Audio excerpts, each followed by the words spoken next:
இன்றைக்கே எங்கள் பாப்பா ஸ்கூலில் ஸ்போர்ட்ஸ் டே செலிப்ரேஷன் இருக்குது. மத்தியானம் ரொம்ப நேரம் வெயிலில் இருக்கணும், அதனால லெமன் ஜூஸ் வந்து போட்டு வச்சுருக்கேன். குக்கும்பரும் கட் பண்ணி வச்சுருக்கேன். காலையில் சாப்பிட்றதுக்கு இட்லியும் தக்காளி சட்னியும் எடுத்து வச்சுருக்கேன். மத்தியானம் கொண்டுட்டு போகிறதுக்கு நூடுல்ஸ் வந்து வச்சுருக்கேன். அவங்கள கொண்டு போய் 8 மணிக்கே ஸ்கூலில் ட்ராப் பண்ணிட்டேன். ஸ்கூல்லேருந்து கிரவுண்டுக்கு கூட்டிகிட்டு போகிறேன்னு சொல்லிட்டாங்க. நான் விட்டுட்டு வந்ததுக்கப்புறம் நான் ரெடி ஆகி கிரவுண்டுக்கு ஸ்ட்ரைட்டாக நான் போயிட்டேன். என்னோட இன்னொரு பொண்ணு ஸ்கூல்லேருந்து வரதுக்குள்ளே நான் திரும்பி வரணும், அதனால சீக்கிரம் நான் போனேன். அந்த கிரவுண்டுக்கு போய் பார்த்தா மொட்டை வெயிலுங்க. கிரவுண்டு வந்து ரொம்ப பெருசாக இருக்குது. இது வந்து ஐடிஐ கேட் கிரவுண்டுன்னு சொல்லுவாங்க. ரொம்ப பெரிய கிரவுண்டு. இங்கே தான் வந்து அவங்க வச்சுருக்காங்க. நான் வரும்போது கரெக்டாக சுபவர்ஷினி வந்துட்டு இருந்தா.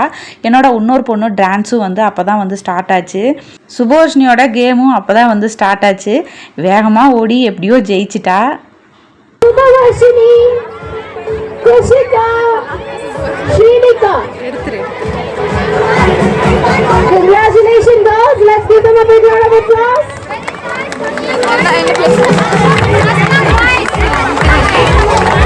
நாங்கள் கப்பை வாங்கிட்டு ஐஸ்கிரீம் சாப்பிட்டு வீட்டுக்கு வந்துட்டோம்.